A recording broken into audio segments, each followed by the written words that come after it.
sooner did the thought arise in his mind than he found a young damsel sitting at his feet and stroking his legs. The traveler felt supremely happy. Presently, he felt hungry and thought, I have got whatever I have wished for. Could I not then get some food? Instantly, he found various kinds of delicious food spread before him.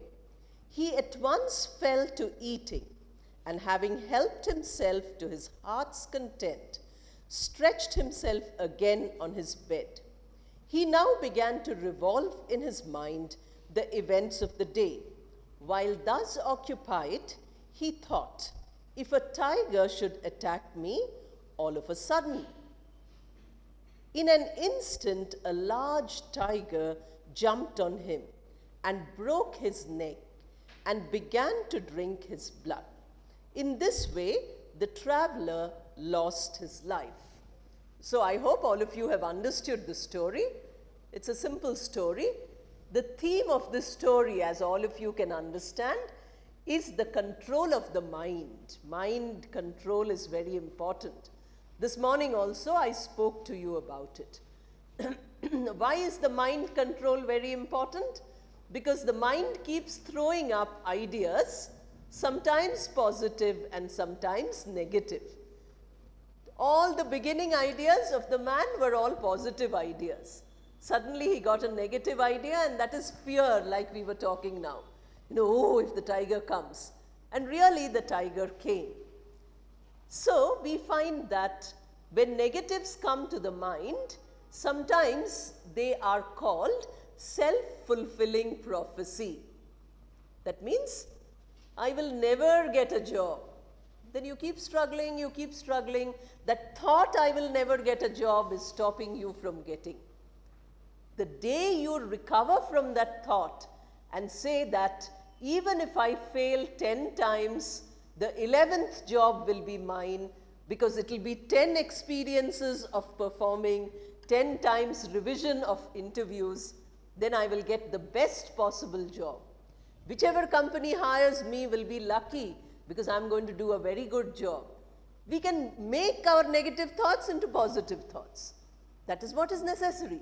That is what is mind control. But we don't do that. Here, of course, this man didn't get a chance, because this is a parable.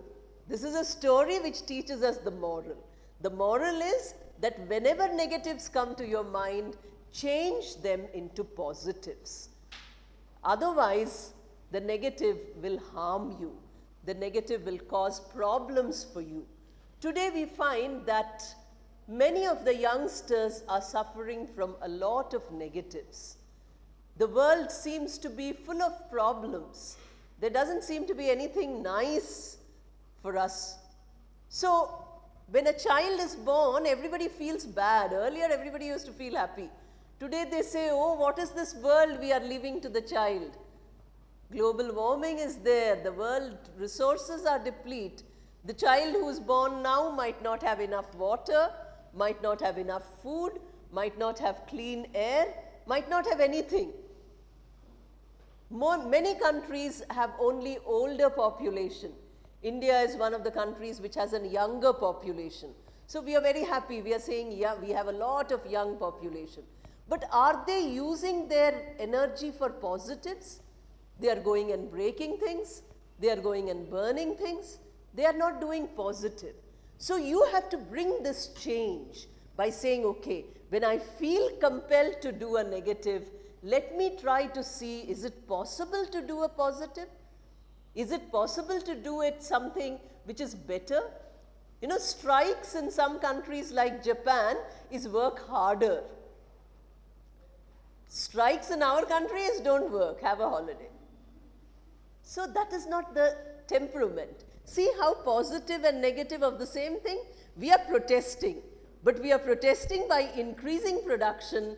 Somebody else is protesting by decreasing production, by endangering the economy. That is protest. So we have to remember this. If you burn a bus or if you burn a building, are you not burning your resources? We are old, we are going to die, it doesn't matter to us. The country belongs to you. So if you are destroying the resources of the country, you're destroying your own property. You're not destroying anybody else's property. These are all important negatives which come to us. So a story like this, I gave you an example because this is the kind of comment I want from all of you. Now I will also tell you, since this is the first group which did the reading exercise, what is the benefit of reading? All students who read here, they read very mechanically. They went, you know, they looked at it. We know English very well. Very nicely they read. But did they look at the words? Did they look at the sentences? Did they look at the punctuation? Did they look at the presentation, the pronunciation? Did they look at the way the sentences are arranged with each other? They are linked with each other? They did not do any of these things. Am I right? Okay? Now, what is it that we are gaining by reading? We are gaining an entire English lesson. Why did I speak to you about effective English and I said LSRW? Listening and speaking effectiveness, I told you yesterday. Today I am telling you reading and writing effectiveness. Today, because first story has been read, I am basing my comments on the first story. Second, third, fourth story, I might not say anything. Second, third, fourth, fifth story, except that for each story, I'll tell you the theme which I identified. You can identify a different theme. Please don't think whatever I have said, you have to be like a parrot. We are not parrots here. We are all human beings. Please remember. So think originally. Think in a way which is new, which is different, which is innovative. So why do we read? We read because by reading, we are able to learn the language well. For instance, just listen to a story. This could also be said as, here is a story. Isn't it possible? That also we could say. So there are various ways of expressing. When you read a sentence like this, you can say, what are the other ways I can say? Let me tell you a story. Is it all right? So there are many expressions. This is what gives us variety of expression in English. Would you like to hear a story? You know, that is a question form of the same thing which is being used. It's a polite question. It doesn't really require an answer. Yes, I want to hear. Nothing. Just start by that. Now look at the way in which it says, just listen to a story, not just listen to the story. This is only one of the stories which I'm going to tell you. I might tell you hundreds of stories. Can you get the meaning? Now see how much meaning is there in the use of one alphabet which we never thought of when we were reading mechanically. So when we read mechanically, we are not learning effective English. When I say read, you know, in every time I take any video for impact, I say read, read, read, read. Now I'm telling you how to read. They say, Madam, how to read? I have no friends. You don't need a friend, you read. Your book is your friend, your paper is your friend. Take your newspaper in the morning, read only one paragraph, but read like this. Read one sentence and say, can I express this sentence in any other way? Is it possible to say in some other way? Your English is becoming of great variety. Your ability to express yourself is increasing by saying the same meaning, 10 different versions. Do you understand? We can get it by reading and listening. We can't get it by speaking and writing, because if you keep hesitating in speaking by saying, let me tell you a story, would you like to hear a story? I want to tell you a story, your audience would have disappeared. They say, what a boring person. By the time he or she starts the story, we are falling asleep. So you can't do that while you're speaking. While you're writing, if you begin with so much introduction, everybody goes away. The only place where such an introduction is very interesting is a ghost story. You know, they will say, it's very dark, then the breeze is coming, and you know, everybody is sleeping, and then suddenly it's become very cold. So that is building up the suspense. Here I will tell you a story, no suspense is there. You already cleared the suspense by saying, I will tell you story. Facts are all there. So you can't increase the suspense by saying it again and again. These are the things, what I told you about effective English, conciseness, clarity, accuracy, all can be got from reading. Do you understand? And if you read, your ability to speak improves. When you do loud reading, your machine is working. You know, God has given you lungs, given you windpipe, given you vocal cords, given you a tongue, then epiglottis, palate, then you have teeth, you have lips. This is your mechanism. It's the machine for speaking. Of course, it has eating function also, but that's a different. If your food goes into your windpipe, you choke, you start coughing. Some people also die if the food goes into the wrong pipe. The two pipes are there. One is the food pipe, one is the windpipe. Now you're using, the air is coming out of that pipe and it is coming in the form of sounds. Animals also make sound. We make a more variety of sound and we call it language by putting that sound together. So unless the sounds are clear, your reading is not clear. Half a story now I read. If you get the recording of this, you compare my reading of half a story with your reading of the same half of the story, word by word. Don't compare full passage. Compare word by word. Look at where I am pausing. Now, you know, you can read the story by saying, a certain traveler came to a large plain in the course of his travels. This is wrong pause. In English, the pause where you should stop the sentence, where you should pause to breathe in a sentence is called the breath group. If we keep to the right breath group, it sounds like English. The grammar also fits in correctly. We don't break when we are using content words. We try to accent content words. Content words are nouns and verbs mainly, sometimes adjectives. The others are called function words.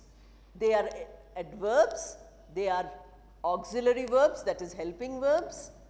Then they are also prepositions, conjunctions. All these are called function words. Means they only have function. They don't add to the meaning of the sentence. Content means they give subject, they give meaning to the sentence. So the words which give meaning to the sentence put more stress on those words. So how will I read this sentence? I will say, a certain traveler. Why am I saying certain with so much stress? Although it is an adjective, it is very important for the story because it can be any traveler. One particular traveler I am talking about. I am not talking about all travelers or, you know, any traveler you pick up. I am talking about this individual traveler. So I am giving a certain traveler. I am stopping to breathe here now because that is the subject of the sentence. Article, adjective, noun, subject of the sentence is complete. Now I am saying the verb. The verb is followed by some words, so I need not use the verb alone. But again I have to pause at the correct place. So after saying certain traveler, I am stopping. You have the story with you. Please keep looking. We make a cross like that. When you are learning to speak, when you are learning to read, keep marking breath group by putting a slash. A certain traveler, put slash, came to a large plain. Now what did I do? I used the preposition, I used the article, I used the adjective, and I used the second noun, which is the object of the verb came, and I put it a slash again. That means I stopped. In the course of his travels. Now I didn't stop anywhere because we have two prepositions with two nouns.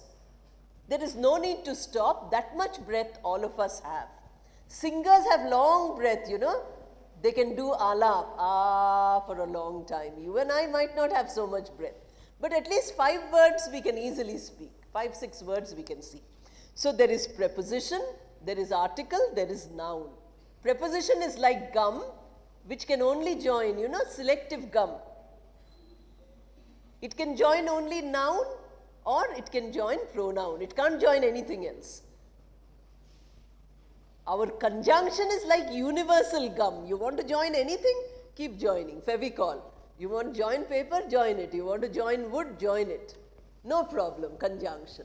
Preposition only selective. So now what it joins? It joins 2 nouns. So we need 2 prepositions. In the course, the is article, course is noun. Of his travels, of is preposition. His is, although it's a pronoun, but its function is adjective, so we call it as an adjectival pronoun or a pronoun acting as adjective. That is the 3rd person pronoun, singular masculine. Travels is the noun. So we have many nouns here, 3 object nouns, 1 subject noun. We have many adjectives also here. All articles do the function of adjectives. We have 1 verb here. So it's a simple sentence. If you increase the number of verbs, the sentence becomes complex or compound, depending on the adjective, which is depending on the conjunction which is used. If you use coordinating conjunction, equal, equal, we call it as a compound sentence. Compound, 1 plus 1. You put a subordinating conjunction, 1 becomes higher and 1 becomes lower. It is called a complex sentence. These are all grammatical items you can teach yourself. You can look online. There are separate grammar lessons. There are hundreds and hundreds of tests of grammar. You can do the test yourself if you want to improve your grammar. Buy school children's grammar book, which they do in English medium schools. If you're coming from a Telugu medium, work it out. What they do in 10 years, you can finish in 10 days. That will help you to revise your grammar, to learn your grammar better. Your teachers are always there to help you. If you have a doubt, ask them. If you want them to take some classes, tell them in what they should take. So you can imagine, by reading only, we could find out which part of speech it is, what function it is doing. Can you read a sentence like that? Can you see how much time it takes to read 1 sentence, analyze every word, find out what is its function? Then why do you need a book? Your small 1 paragraph is enough for you to tell everything, isn't it? I'll read the sentence again with the right breath groups. A certain traveler came to a large plain in the course of his travels. Now did you see? I did not stress the articles, I did not stress the prepositions. Do you see? A certain traveler. What did I say? I didn't say a certain traveler. I said a certain traveler. A small size. Certain traveler. So much stress. Came, I gave stress. To a large plain. To a, I'm saying, small time. Not giving importance at all. Large plain, I'm giving importance.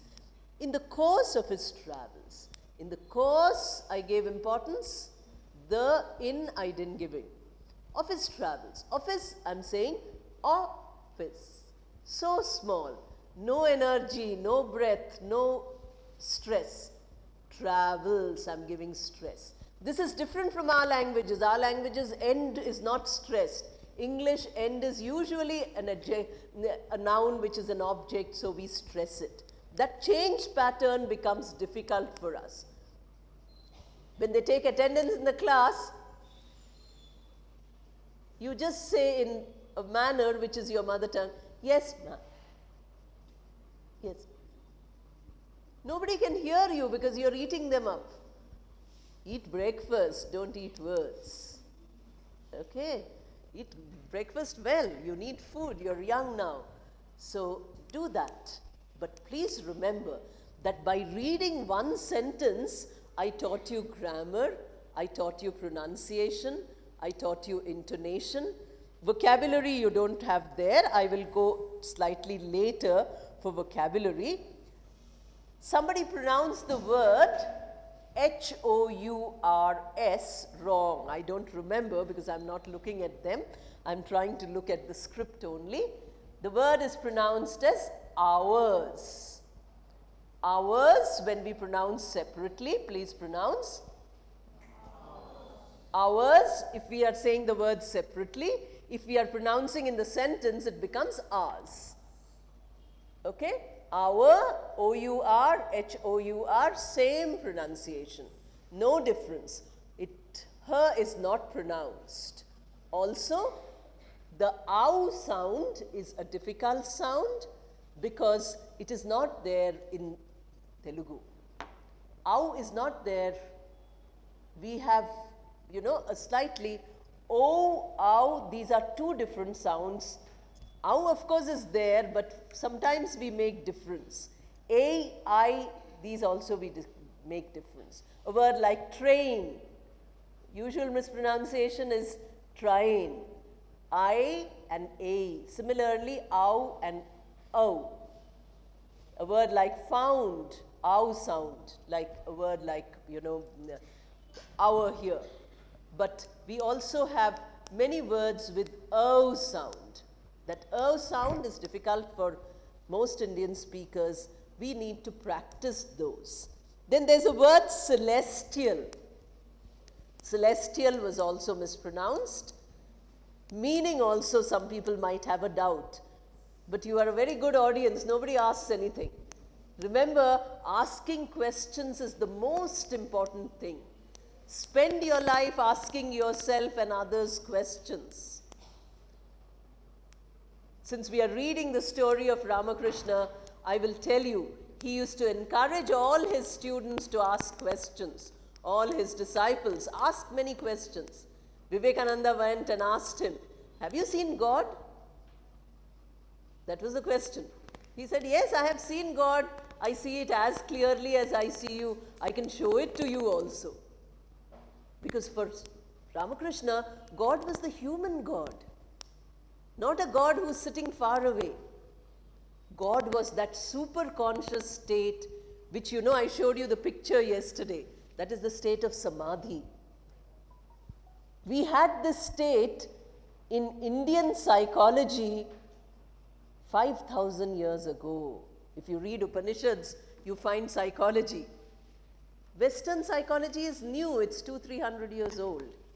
Not much of psychology there. There was a lot of psychology in the ancient Greece, etc. But psychology as we understand it today is only new psychology. But that is not true. They could not understand if Freud and Ramakrishna met, it might have been Freud would have said, Ramakrishna is a madman. Many people in Kolkata used to say, "Oh, a madman." But nobody understood that there is a state called the superconscious state. That is not easy. Our mind has different states, and superconscious is one state. It is as scientific as the colors of a spectrum. With our plain eyes, can we see the 7 colors? We can't see. We need a special instrument to see the 7 colors. But can you say that our eyes are defective? Do you wear spectrum in your eyes? We only wear specs. We don't wear a prism. But we know that light is 7 colors. We can't see them. That is scientific. Similarly, scientific experiment proves that the mind has many reaches. An uneducated person's mind is at one level. An educated person's mind has reached a second level. You know, you are able to concentrate. You are able to recollect. You study for 15 weeks, then you write it in 3 hours. Don't you do? You don't have to go back to the 15 weeks. 3-hour exam or 2-hour exam, you can write what you studied in 15 weeks. This capability an uneducated person doesn't have. You have the ability to generate ideas. Nobody told you something. Suddenly you come with a wonderful idea. You say, "Oh, this is new idea." We call it startup. Don't you have the term startup today? Many youngsters are doing wonderful startups. In Hyderabad, I remember a group of youngsters. They said, if you have old computers which you are not using, please give it to us. We will go to each village and connect them for Wi-Fi or some, connectivity. I had an old computer, I was not using it. Those young boys, just like you, they came and they collected it. They were so grateful. I was giving something which I'm not using. It's just lying in one corner. They were so grateful. Startup. What did they do? They got an idea which nobody got. On WhatsApp and YouTube, you might see many youngsters. They're coming up with wonderful innovations. Many people are young who are doing a lot of protest about climate change. How did the idea come to them? It didn't come to everybody because the mind has a higher reach, and that is intuition. The mind has these ideas. Then we have a super mind, a mind which reaches. If you are able to concentrate all your mental energy to one point, it is called meditation. Much of meditation is taught everywhere now. If you see any modern English movie which is being made outside India, not in India, you will find that they are highly impressed by meditation, yoga, etc. All the movies I'm watching on Netflix have some reference to yoga. They're all doing yoga or they're all practicing meditation. These were all ancient Indian practices. It is becoming new. It seems a yoga teacher abroad is a very well-paid person. Anybody who knows yoga goes out and teaches yoga. Very good. Indian schools are not teaching yoga, I think. Indian colleges are not teaching yoga, but we can go. There are so many institutes we can go and learn. Osmania University, free yoga classes in the morning, I see. All these are possible. So what are we learning from all this? We are learning that the body and the mind have capabilities which you and I do not know. Sri Ramakrishna used to give the example of the circus trapeze artist. Your generation might have not have seen a circus. Our generation, our entertainment was a circus. They used to jump, leave this, jump, go there. Imagine, can you do it? Can I do it? They can do it because they practiced from childhood. So we cannot rule out by saying that because I can't do it, it's not possible.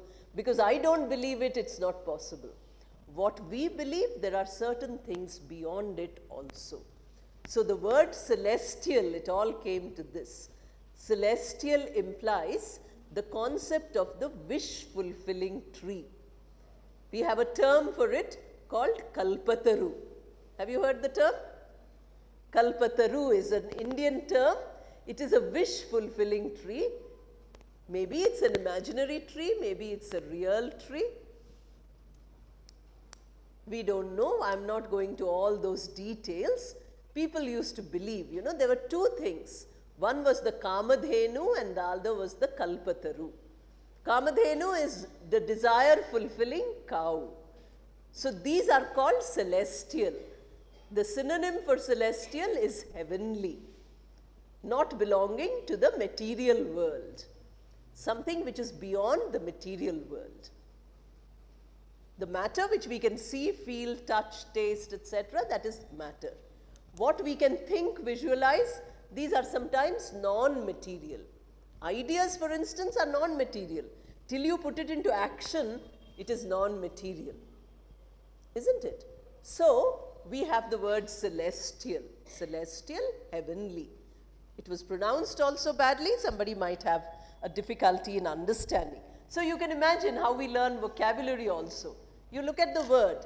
Don't bother about the meaning. Somebody wrote a mail, I think yesterday or today, day before yesterday. Madam, I read many books, but when I read one page, I get 10 doubts, so I sit with my dictionary. I don't read anymore. Don't do that.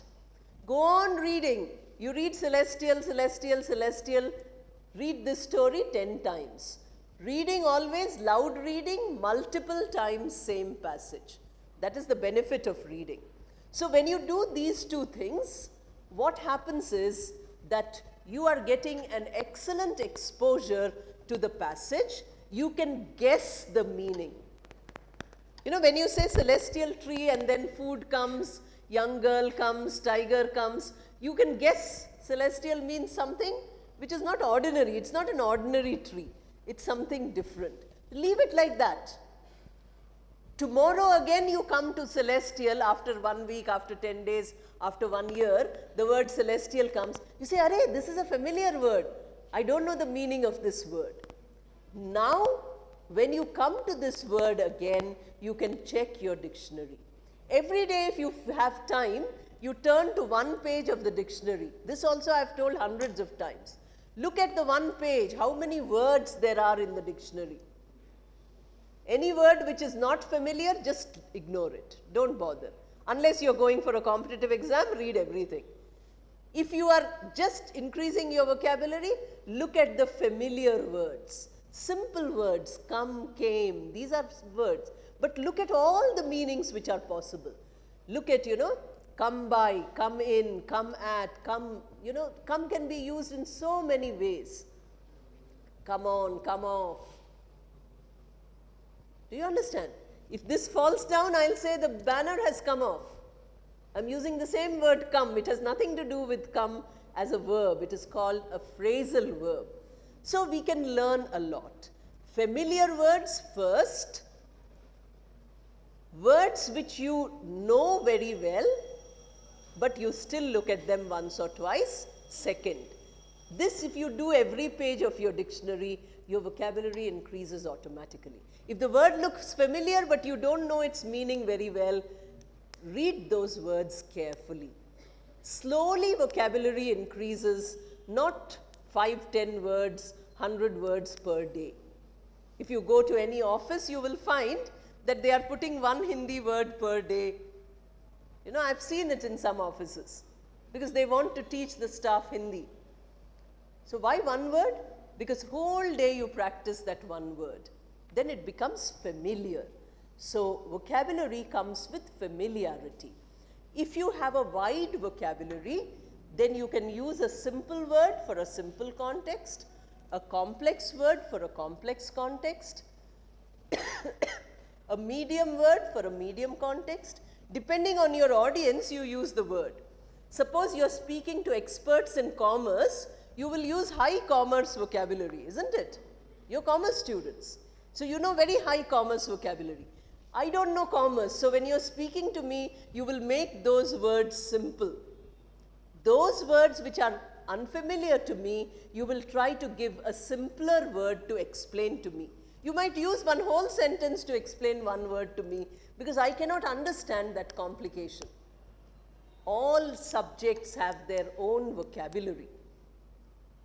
Many words we came to here which are related to God, because God, religion, heaven, these are all parts of human experience. It is something which human beings have thought from the time they existed. So everybody is all the time, sooner or later, thinking. There was a time when they were said that we should remove religion completely, and then we had socialism. But socialists also felt, after the whole thing came out, that we want, please leave it to us. Give us the freedom. If we want religion, we will take it. If we don't want, we don't want to take it. But today what has happened is, those who don't believe because they don't know. First you know all the religions. First you understand them. Then you reject if you say, oh, they are terrible. What are we doing? We say secularism means don't know anything. Secularism means you know your own religion, you respect all other religions because you know them. Read the Quran, read the Bible, read the Gita. Read them as a manual of life, not as a text which teaches you enmity with each other. This is what religion is all about. So, why we have celestial, why we have miracle, why we have God, why we have faith, devotion, these are all words which came to us in the stories. The reason is because we are thinking these are bad words. These are words we should not believe in because we are young, we are scientific. But there is nothing unscientific in them. This was done by a great author called George Bernard Shaw. You might have heard of him. George Bernard Shaw was a great author who did what is called as secularization of language. He was himself a great believer, but he used the language words like miracle and all in such a secular, scientific description that everybody started believing that the miracle was really a miracle. But he gave an explanation beautiful. When you have time, you can read. The play is called Saint Joan. The word saint itself is a religious word, but he gave such a beautiful explanation to all this. This is the way in which we increase our awareness. So on one side, we make our English better. On one side, we make our ideas balanced. We don't say no to anything. We accept everything. Then we see which side, which opinion we should take. An opinion which is well thought out. This is what is important. So I read out one or two sentences. I told you grammar, vocabulary, pronunciation, breath group, intonation. Is that okay? So when you read from now, will you be able to do that? For those whose reading is already very good, you can just do loud reading once. For those whose reading is bad, read 2, 3, 4, 5 times. For those whose reading is good but their grammar is bad, read twice. But when you read second time, read sentence by sentence, analyzing each word. Those whose pronunciation is bad, read each sentence separately, notice what mistakes you're making, be aware. How do you become aware of your mistakes? By listening to good English more, by reading good English more. They become a part of your mind. By listening and reading more, we build up our good English. Then we can identify our own mistakes. Do not depend always on others to tell you how to improve. Try to improve yourself. That is important. Okay? Then let us now move to the second story. This is group 2. What is the meaning of perspiring? Perspiring is sweating, what I am doing. Can you see? You know, I can feel some beads, sweat. So perspiring is a formal word, sweating is an informal word. Sweating we use for, you know, a context of speaking. When we are writing, especially when we are writing for a higher audience, the word is perspiration, the noun. So from the word perspiration, the word perspiring. I'm very happy you asked a question. Any vocabulary, yesterday's, today's, please ask. Any other doubt, any pronunciation, any other question, please feel free to ask.